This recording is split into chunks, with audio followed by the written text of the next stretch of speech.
بسم الله الكبير المتعال والحمد لله الذي كتب على نفسه الرحمة وهو الرحمن الرحيم والصلاة والسلام على رسول الهداية والمعرفة رسول السلام والإسلام رسول المحبة والإخاء وعلى آله وأصحابه وأزواجه وذرياته وأهل بيته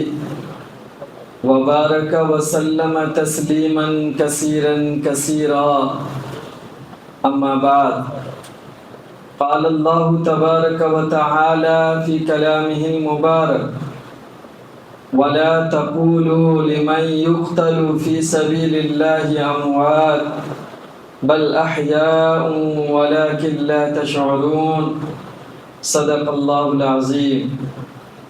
قال النبي صلى الله عليه وسلم الحسن والحسين سيدا شباب أهل الجنة وأيضا قال إن الحسن والحسين ابناي وأيضا قال إن الحسن والحسين ريحاني من الدنيا أو كما قال عليه الصلاة والسلام اللهم صل على محمد وعلى آل محمد كما صليت على إبراهيم وعلى آل إبراهيم إنك حميد مجيد اللهم بارك على محمد وعلى آل محمد كما باركت على إبراهيم وعلى آل إبراهيم إنك حميد مجيد جہاں نظر محمد کا نشانہ ٹھہر جاتا ہے، جہاں نظر محمد کا نشانہ ٹھہر جاتا ہے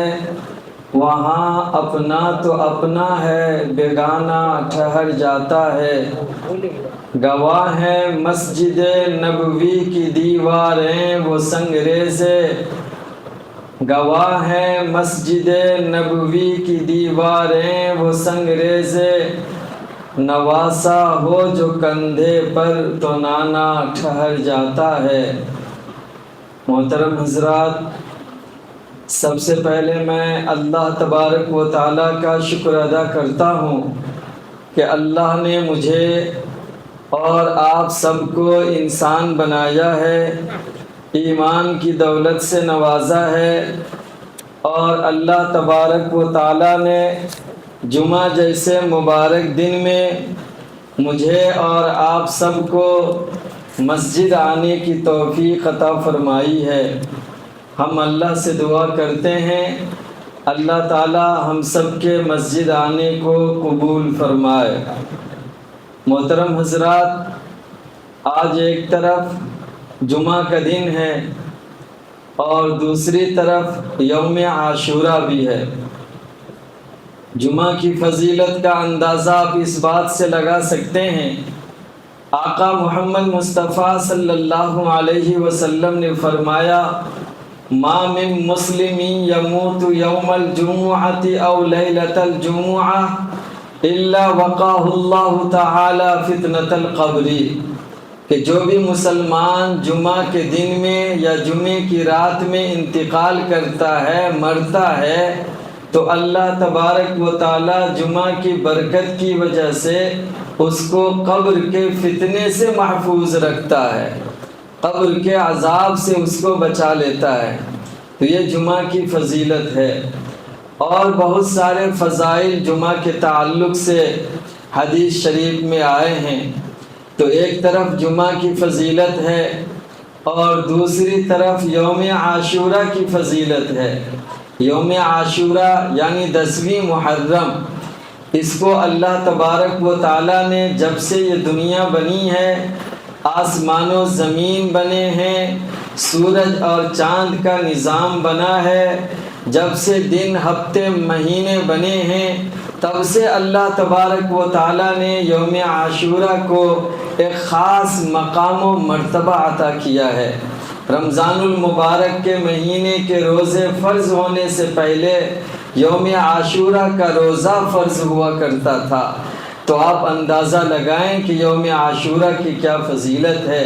یہ دونوں فضیلت ایک ساتھ آج جمع ہو گئی ہے۔ ہم اور آپ خوش نصیب ہیں کہ اللہ تبارک و تعالیٰ نے ہم اور آپ کو آج اس فضیلت والے دن میں اپنے گھر آنے اور مسجد آنے کی توفیق عطا فرمائی ہے۔ ہم دعا کریں اللہ تبارک و تعالیٰ ہم سب کی عبادتوں، تلاوتوں کو اور ہم سب کی دعاؤں کو قبول فرمائے۔ چونکہ یوم عاشورہ حضرت حسین رضی اللہ تعالی عنہ کی شہادت کا بھی دن ہے۔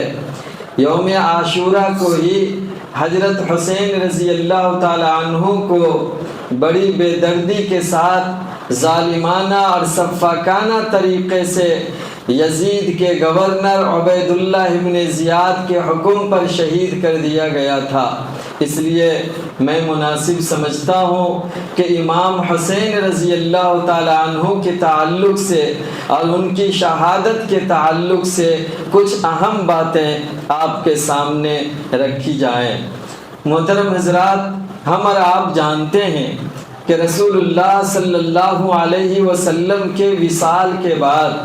حضرت ابو بکر صدیق رضی اللہ تعالی عنہ کو متفقہ طور پر امیر منتخب کیا گیا اور خلیفہ بنائے گئے۔ 2 سال اور کچھ ماہ تک حضرت ابو بکر رضی اللہ تعالی عنہ امیر المؤمنین خلیفۃ المسلمین رہے۔ آپ کے وفات کا وقت جب قریب آیا تو انہوں نے حضرت عمر فاروق رضی اللہ تعالی عنہ کو اپنا ولی عہد بنایا۔ ولی عہد کا مطلب یہ ہوتا ہے کہ جو خلیفہ ابھی موجود ہیں ان کے انتقال کے بعد آٹومیٹکلی ولی عہد خلیفہ بن جائیں گے۔ تو حضرت عمر فاروق رضی اللہ تعالی عنہ کو حضرت ابو بکر رضی اللہ تعالی عنہ نے اپنا ولی عہد بنایا تھا۔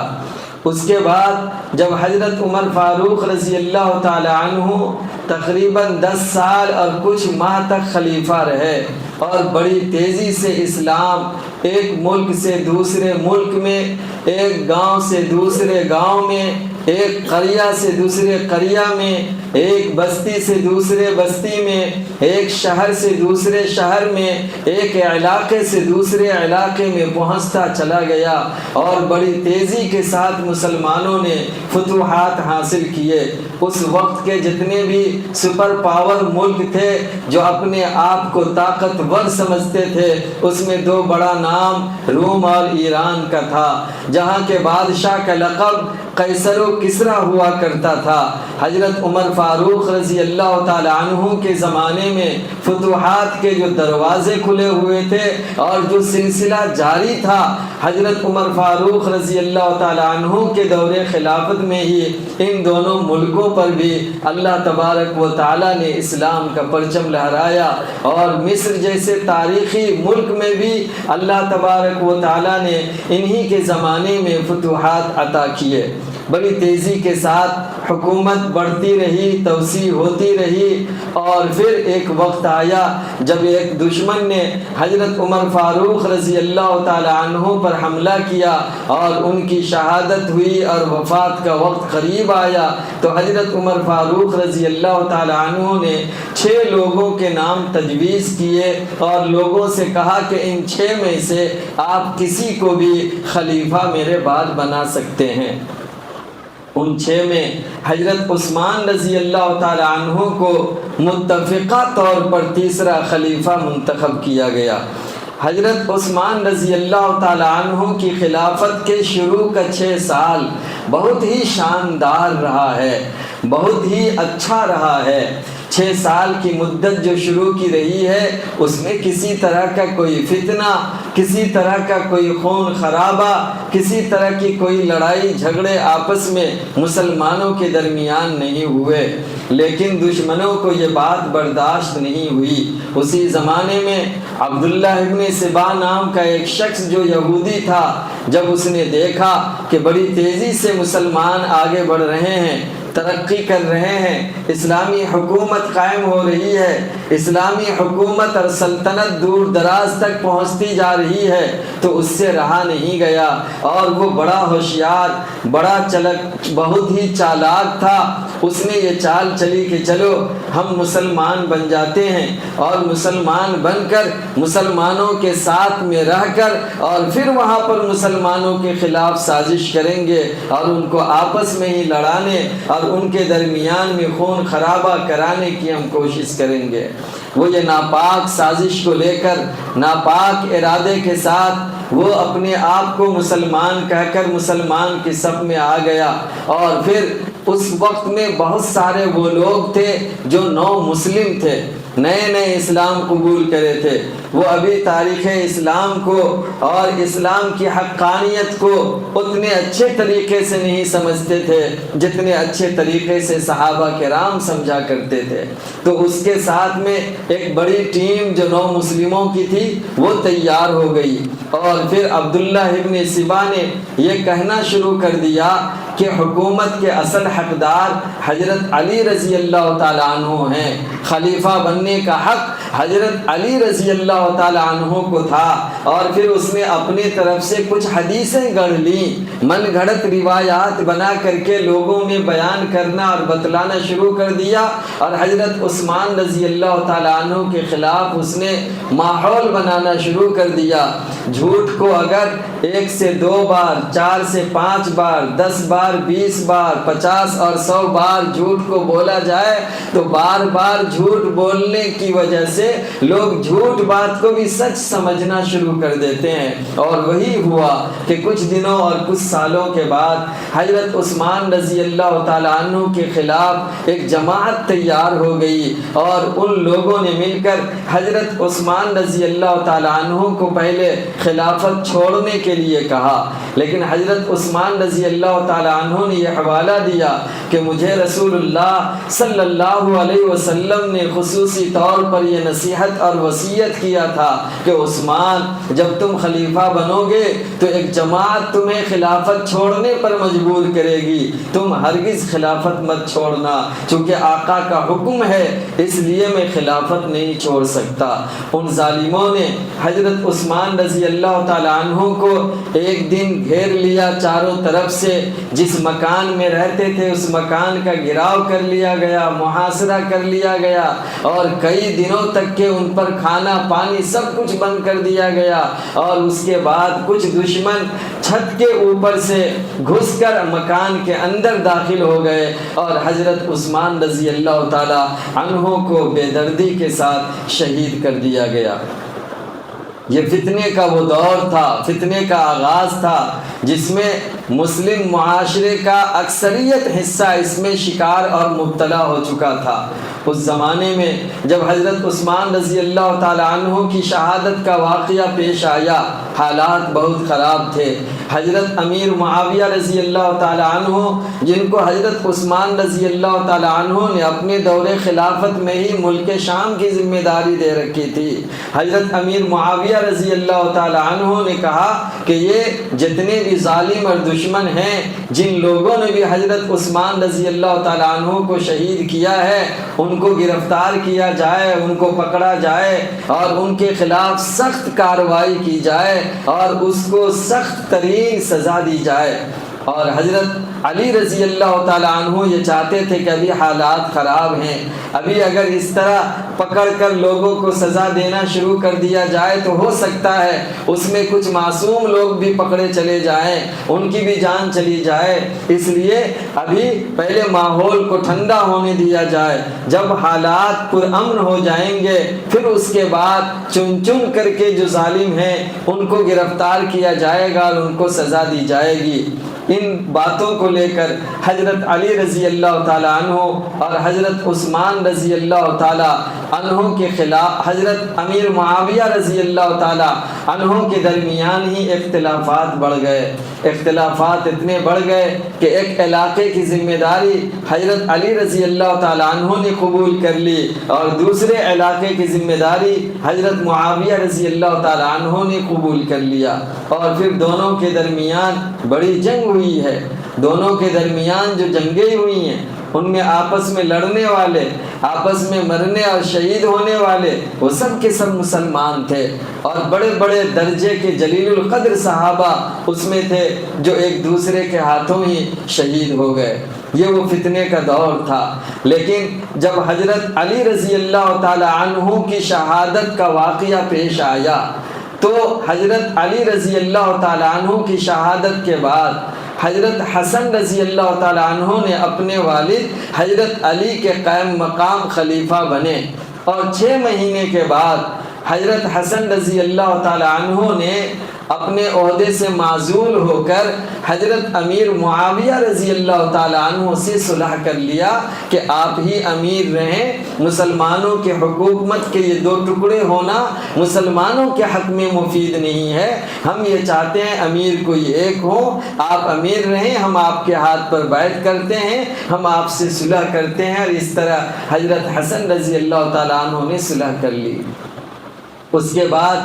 تقریباً 20 سال تک حضرت امیر معاویہ رضی اللہ تعالی عنہ خلیفہ رہے، ان کی حکومت چلتی رہی، اور وہ اتنے سمجھدار، اتنے عقل مند، اتنے صلاحیت مند اور قابل تھے کہ 20 سال میں پھر کہیں پر کوئی خون خرابہ، کوئی جھگڑا لڑائی کا واقعہ پیش نہیں آیا۔ بڑی حکمت کے ساتھ، بڑی عقل مندی کے ساتھ وہ پوری حکومت کو لے کر اور مسلمان کو لے کر چلے، اور حکومتی اعتبار سے انہوں نے اپنے دور خلافت میں اسلامی حکومت کو بہت مضبوط کیا، بہت سارے شعبے انہوں نے قائم کیے۔ تو جب حضرت امیر معاویہ رضی اللہ تعالی عنہ خلیفہ تھے، اسی وقت میں ایک بزرگ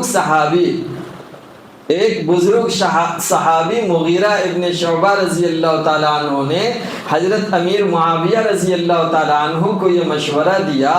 کہ آپ کے انتقال کے بعد پھر حکومت کے لیے اور خلافت کے لیے مسلمان ہی آپس میں جنگ نہ کر بیٹھیں، لہٰذا میں مناسب سمجھتا ہوں کہ آپ اپنے بعد اپنے بیٹے یزید کو ولی عہد بنا دیں، چونکہ اس وقت میں ولید کی جو خرابی تھی، اس کی جو بدمعاشی تھی، اس کی جو شرارت تھی، اس کی جو برائی تھی، وہ کھل کر لوگوں کے سامنے نہیں آئے تھے۔ اس لیے وہ صحابی، بزرگ صحابی، عمر میں بہت بڑے تھے، انہوں نے یہ رائے دیا، اور حضرت امیر معاویہ رضی اللہ تعالیٰ عنہ یہ سوچ کر چونکہ پچھلے 20 سال سے میری حکومت ہے، خلافت ہے، اور بہت ہی امن کے ساتھ میں پرامن طریقے سے لوگ زندگی گزار رہے ہیں، اگر میرے بعد میرا بیٹا خلافت سنبھال لیتا ہے تو اسی طریقے سے پرامن طریقے سے لوگ اپنی اپنی زندگی گزاریں گے، حکومت خلافت کے لیے آپس میں نہیں لڑیں گے۔ اس لیے انہوں نے اچھی نیت کے ساتھ حضرت امیر معاویہ رضی اللہ تعالیٰ عنہ کوئی معمولی صحابی نہیں ہے، بڑے جلیل القدر صحابی ہیں، رسول اللہ صلی اللہ علیہ وسلم بہت اعتماد کیا کرتے تھے۔ کاتبین وحی میں جن صحابہ کرام کا شمار ہوتا ہے ان میں حضرت امیر معاویہ رضی اللہ تعالیٰ عنہ کا بھی نام آتا ہے۔ تو حضرت امیر معاویہ رضی اللہ تعالیٰ عنہ نے نیک نیتی کے ساتھ اپنے بیٹے یزید کو اپنا ولی عہد بنا دیا۔ تو اس زمانے میں جتنے بھی لوگ اور صحابہ اب باقی رہ گئے تھے، اکثر صحابہ کا انتقال ہو چکا تھا، لیکن جو کچھ بھی باقی رہ گئے تھے اکثر لوگوں نے اس کو ولی عہد مان لیا، سوائے 5 لوگوں کے۔ 5 لوگوں نے یزید کو ولی عہد ماننے سے انکار کر دیا حضرت امیر معاویہ رضی اللہ تعالیٰ عنہ کے ہی زمانے میں۔ ان 5 میں سے ایک بڑا نام حضرت ابو بکر صدیق رضی اللہ تعالیٰ عنہ کے بیٹا عبد الرحمن بن ابی بکر رضی اللہ تعالیٰ عنہ، دوسرا نام حضرت عمر فاروق رضی اللہ تعالیٰ عنہ کا بیٹا عبداللہ ابن عمر رضی اللہ تعالیٰ عنہ، تیسرا نام رئیس المفسرین حضرت عباس رضی اللہ تعالیٰ عنہ کے بیٹا حضرت عبداللہ ابن عباس رضی اللہ تعالیٰ عنہ، چوتھا نام حضرت عبداللہ ابن زبیر رضی اللہ تعالیٰ عنہ، یہ حضرت اسما کے بیٹے حضرت ابو بکر رضی اللہ تعالیٰ عنہ کے نواسے اور رسول اللہ صلی اللہ علیہ وسلم کے ساڑھو کے بیٹے تھے حضرت عبداللہ ابن زبیر رضی اللہ تعالیٰ عنہ، اور پانچواں نام تھا حضرت حسین رضی اللہ تعالیٰ عنہ کا۔ تو یہ 5 لوگ تھے جنہوں نے یزید کو ولی عہد بنانا قبول نہیں کیا، منظور نہیں کیا۔ تو حضرت امیر معاویہ رضی اللہ تعالیٰ عنہ نے ان لوگوں کے خلاف کوئی کارروائی نہیں کی اور ان لوگوں کو یوں ہی چھوڑ دیا۔ پھر جب حضرت امیر معاویہ کا انتقال ہوا اور ولی عہد ان کا بیٹا یزید تخت پر بیٹھ گیا، تب یزید نے مدینے کے گورنر کو حکم دیا کہ جن لوگوں نے مجھے ولی عہد قبول نہیں کیا تھا ان سے میرے لیے بیعت لیا جائے۔ تو اب یہ 5 میں سے ایک کا انتقال ہو چکا تھا، عبد الرحمن بن ابی بکر رضی اللہ تعالیٰ عنہ کی وفات ہو چکی تھی، اب صرف 4 لوگ باقی رہ گئے تھے۔ ان 4 میں سے حضرت عبداللہ ابن عمر رضی اللہ تعالیٰ عنہ اور حضرت عبداللہ ابن عباس رضی اللہ تعالیٰ عنہ، ان دونوں کا بڑا علمی مقام، علمی شان رہا ہے۔ آج جتنے بھی احادیث ہیں اور قرآنی آیات کی تفسیر ہیں، ان میں سے اکثر احادیث اور تفسیر انہی دونوں بزرگوں سے منقول ہے۔ تو حضرت عبداللہ ابن عمر، حضرت عبداللہ ابن عباس رضی اللہ تعالیٰ عنہ یزید کی بیعت کو قبول کر لیے، یہ سوچ کر کے کہ اگرچہ اس کو غلط طریقے سے ولی عہد بنایا گیا ہے، لیکن یہ بات کوئی ایسی نہیں ہے جس کی وجہ سے آپس میں خون خرابہ کیا جائے، لہٰذا وہ لوگ اس کو قبول کر لیے۔ اب 2 بچ گئے تھے، حضرت عبداللہ ابن زبیر اور حضرت حسین رضی اللہ تعالیٰ عنہ۔ ان دونوں بزرگوں کو جب بلا کر کہا گیا کہ یزید کے لیے میرے ہاتھ پر بیعت لو، تو ان دونوں نے کہا کہ مجھے 2-3 دن کا ٹائم چاہیے۔ یہ لوگ قبول نہیں کرے، اور پھر 2-3 دن کے اندر حضرت عبداللہ ابن زبیر رضی اللہ تعالیٰ عنہ مدینہ سے مکہ آ گئے۔ مکہ جب آئے تو مکے کے لوگوں نے ان کے ہاتھ پر بیعت کر لیا اور مکے میں ان کی حکومت قائم ہو گئی حضرت عبداللہ ابن زبیر رضی اللہ تعالیٰ عنہ کی۔ اور پھر کچھ دن کے بعد حضرت حسین رضی اللہ تعالیٰ عنہ بھی مدینہ سے مکہ آ گئے کہ اگر مدینہ میں رہے تو زبردستی ان سے بیعت لے لی جائے گی، اس لیے مدینہ چھوڑ کر وہ مکہ آ گئے۔ مکہ آئے تو کوفہ کے لوگوں نے حضرت حسین رضی اللہ تعالیٰ عنہ کو خط پر سے خط بھیجا۔ کتابوں میں، تاریخ کی کتابوں میں آتا ہے تقریباً 1200 خطوط ان لوگوں نے لکھ کر بھیجے کہ آپ ہمارے پاس آ جائیں۔ یہ کوفہ وہ جگہ تھی جہاں حضرت علی رضی اللہ تعالیٰ عنہ کی دارالحکومت تھی، حضرت علی رضی اللہ تعالیٰ عنہ جہاں خلیفہ رہے تھے۔ تو وہ لوگ حضرت علی رضی اللہ تعالیٰ عنہ کے بیٹے حضرت حسین رضی اللہ تعالیٰ عنہ کو خط لکھ کر کے بولے کہ آپ ہمارے پاس آ جائیں، یہاں آپ کے لیے اچھا ماحول ہے، ہم لوگ آپ کے ہاتھ پر بیعت کر لیں گے۔ تو حضرت حسین رضی اللہ تعالیٰ عنہ جب دیکھا بار بار اتنے خطوط آ رہے ہیں، خط سے ایک بورا بھر گیا تھا۔ تاریخ میں مورخین نے لکھتا ہے کہ 1 بوری خطوط ان لوگوں نے بھیجے تھے، تقریباً 1200 خط آئے تھے۔ وہ دیکھ کر حضرت حسین رضی اللہ تعالیٰ عنہ کوفہ کے لیے روانہ ہوئے، اور اس وقت میں جو 3-4 بزرگ صحابہ تھے ان سے ملاقات کے لیے گئے، تو ان سبھوں نے ان کو روکا کہ آپ کوفہ نہ جائیں، کوفہ کے لوگ وفادار نہیں ہوتے ہیں، ان لوگوں نے آپ کے والد کے ساتھ وفاداری نہیں کیا، بھلا آپ کے ساتھ وہ وفاداری کیسے کر سکتے ہیں، آپ وہاں نہ جائیں۔ لیکن حضرت حسین رضی اللہ تعالیٰ عنہ نے سب کا شکریہ ادا کیا اور کہا کہ چونکہ اب ہم نے وہاں جانے کا فیصلہ کر لیا ہے، اس لیے ہم وہاں جا رہے ہیں۔ حضرت عبداللہ ابن زبیر رضی اللہ تعالیٰ عنہ نے، جن کی حکومت مکے میں قائم ہو گئی تھی، انہوں نے کہا کہ ٹھیک ہے، اگر آپ جانا چاہتے ہیں تو آپ اکیلے جائیں، گھر کی عورتوں کو، گھر کی بیٹیوں کو، گھر کی بہنوں کو اور بچوں کو لے کر نہ جائیں، آپ اکیلے جائیں۔ لیکن حضرت حسین رضی اللہ تعالیٰ عنہ انہوں نے کچھ اور سوچ رکھا تھا، ان کو یقین تھا کہ کوفہ والے ان کے ساتھ غداری نہیں کریں گے، ان کو دھوکہ نہیں دیں گے، بے وفائی نہیں کریں گے، اس لیے حضرت حسین رضی اللہ تعالیٰ عنہ نے مناسب سمجھا کہ ان کو لے کر کے ہی وہاں جائیں، اسی میں بھلائی اور بہتری ہے۔ تقریباً 70 پر 2 لوگ جو ان کے خاندان کے تھے، رسول اللہ صلی اللہ علیہ وسلم کے خاندان کے تقریباً 70 پر 2 لوگ، ان کو لے کر حضرت حسین رضی اللہ تعالیٰ عنہ روانہ ہوئے۔ لیکن اس سے پہلے حضرت حسین رضی اللہ تعالیٰ عنہ نے اپنے چچا زاد بھائی مسلم بن عقیل کو بھیجا تھا کہ جاؤ دیکھو کوفہ سے اتنے خطوط آ رہے ہیں، وہاں کے حالات کیسے ہیں۔ جب مسلم بن عقیل رضی اللہ تعالیٰ عنہ وہاں پہنچے تو کوفہ والوں نے ان کا ساتھ دیا، ان کے ہاتھ پر بیعت کر لیے۔ اب تقریباً 18,000 لوگ تیار ہوئے کہ ان کو بلایا جائے، ہم لوگ ان کے ساتھ میں ہیں۔ 18,000 کوفہ کے لوگ تیار ہو گئے حضرت حسین رضی اللہ تعالیٰ عنہ کے ساتھ دینے کے لیے۔ حضرت مسلم بن عقیل رضی اللہ تعالیٰ عنہ نے خط لکھا حضرت حسین رضی اللہ تعالیٰ عنہ کو اور کہا کہ کوفہ میں حالات بہت اچھے ہیں، ماحول سازگار ہے، آپ یہاں آ جائیں۔ یہ یہاں سے روانہ ہو گئے سب کو لے کر۔ ابھی راستے ہی میں ہیں کہ یزید کو معلوم ہو گیا کہ کوفہ کے لوگ حضرت حسین رضی اللہ تعالیٰ عنہ کے ہاتھوں بیعت ہونے کے لیے ان کو دعوت دے کر بلا رہے ہیں۔ تو یزید نے کوفہ کے گورنر نعمان بن بشیر رضی اللہ تعالیٰ عنہ جو صحابی تھے، ان کو وہاں سے گورنر تھے وہاں کے، ان کو عہدے سے معزول کر دیا اور ایک بہت بڑا ظالم اور سفاک اور بے درد انسان کو جس کا نام عبید اللہ ابن زیاد تھا، اس کو کوفے کا گورنر بنا کر کے بھیجا۔ عبید اللہ ابن زیاد جو بڑا ظالم تھا، اسے معلوم نہیں اہل بیت کا مقام کیا ہے، اہل بیت کے شان کیا ہے، اس سے وہ ناواقف تھا۔ اس نے سب سے پہلے یہ اعلان کیا کہ مسلم بن عقیل کے ساتھ دینے والے جتنے بھی لوگ ہیں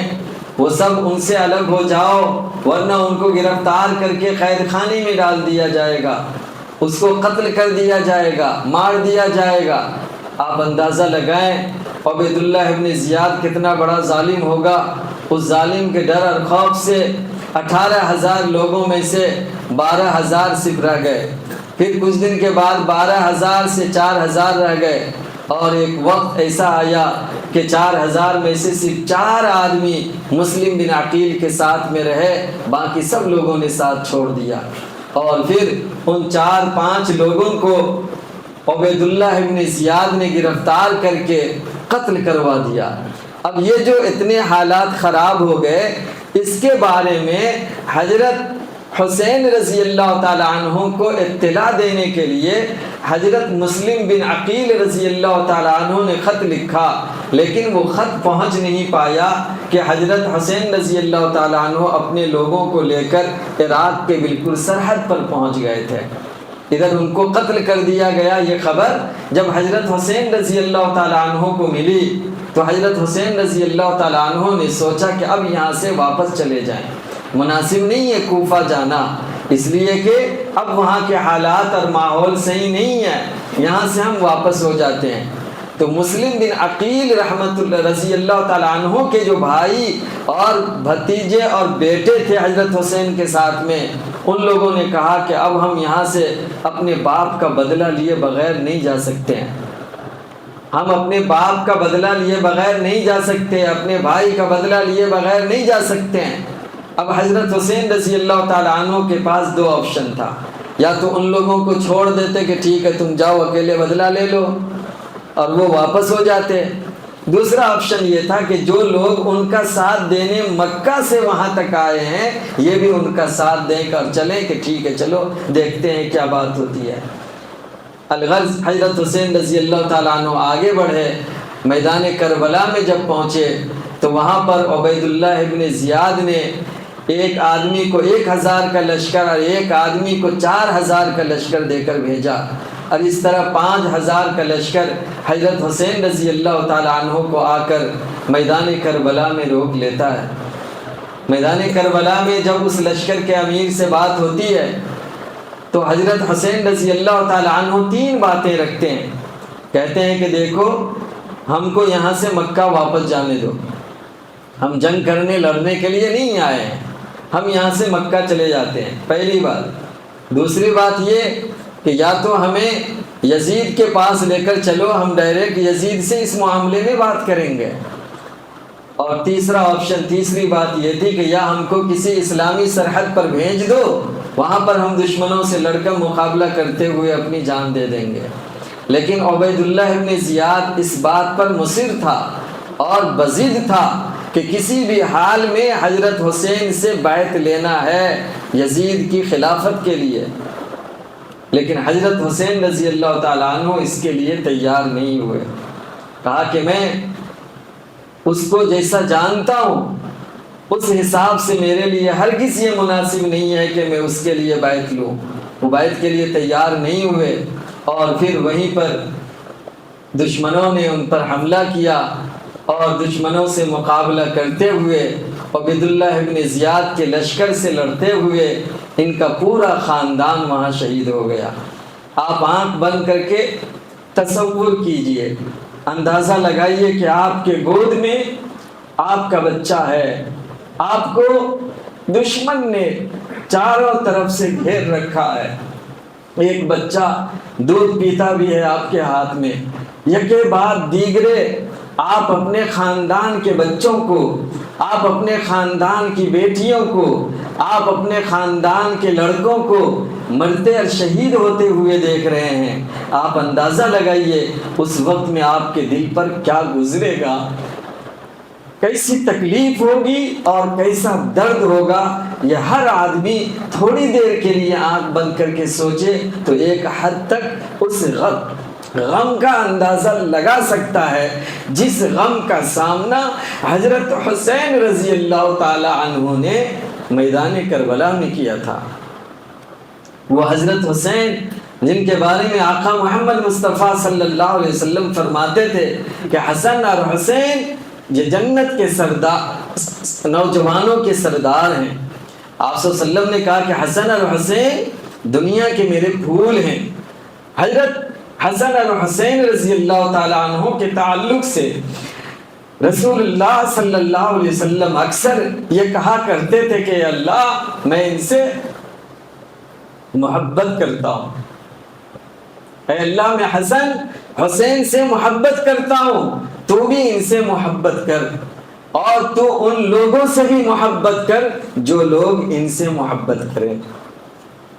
یہ مقام تھا حضرت حسن اور حسین رضی اللہ تعالیٰ عنہ کا، اور آج اس نواسہ کو میدان کربلا میں اس بے دردی کے ساتھ ظالمانہ طریقے سے سجدے کی حالت میں شہید کر دیا گیا۔ اس حالت میں بھی حضرت امام حسین رضی اللہ تعالیٰ عنہ نے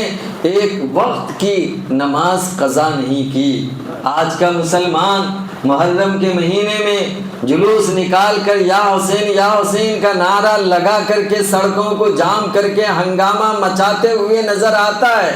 لیکن حضرت حسین رضی اللہ تعالیٰ عنہ نے اس حالت میں بھی نماز قضا نہیں کی، اور آج کا مسلمان جمعہ کے علاوہ مسجد نہیں آتا ہے۔ آج ہماری جو حالت ہے اور مسلمانوں کے جو حالات ہیں، آج حضرت حسین رضی اللہ تعالیٰ عنہ سے محبت کا دعویٰ ہر ایک شخص کرتا ہے، لیکن حضرت حسین رضی اللہ تعالیٰ عنہ کے طریقے پر چلنے کے لیے تیار نہیں ہے۔ انہوں نے حق پر جان دینا گوارا کیا، حق پر ڈٹے رہے، حق کے لیے مرنے کی ضرورت پڑی تو خود بھی شہید ہو گئے، پورے خاندان کو شہید کروا دیا، لیکن حق سے پیچھے نہیں ہٹے۔ یہ پیغام ہے حضرت حسین رضی اللہ تعالیٰ عنہ کی شہادت کا۔ تو آج کے دن بہت سے لوگ سیاہ کپڑے پہن کر، بہت سے لوگ ماتم بنا کر، نوحہ خوانی کر کے اپنے بدن کو اور اپنے سینے کو چیر کر کے، خون بہا کر کے سمجھتے ہیں کہ ہم حضرت حسین رضی اللہ تعالی عنہ سے محبت کا حق ادا کر رہے ہیں۔ یہ محبت کا حق نہیں ہے۔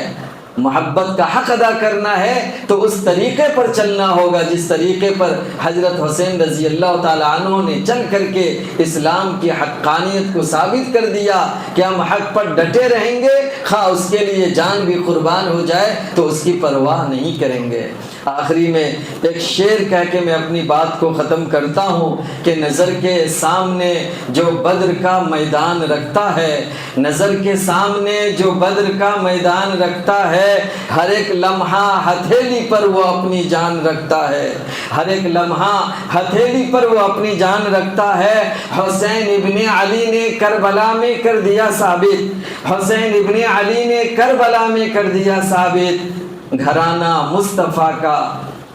ایک الگ پہچان رکھتا ہے، گھرانہ مصطفیٰ کا ایک الگ پہچان رکھتا ہے۔ اللہ تعالیٰ سے دعا ہے اللہ تبارک و تعالیٰ ہم سب کو اہل بیت سے، رسول اللہ صلی اللہ علیہ وسلم کے خاندان سے سچی محبت نصیب فرمائے، اور اللہ تعالیٰ ہم سب کو حضرت حسین رضی اللہ تعالیٰ عنہ کے طریقے پر چلنے کی طاقت و جرأت عطا فرمائے، حق کو حق کہنے، غلط کو غلط کہنے، سچ کو سچ کہنے، جھوٹ کو جھوٹ کہنے کی اللہ تبارک و تعالیٰ ہم سب کو جرأت عطا فرمائے، ہمت عطا فرمائے اور طاقت عطا فرمائے۔ وآخر دعوانا الحمدللہ رب العالمین۔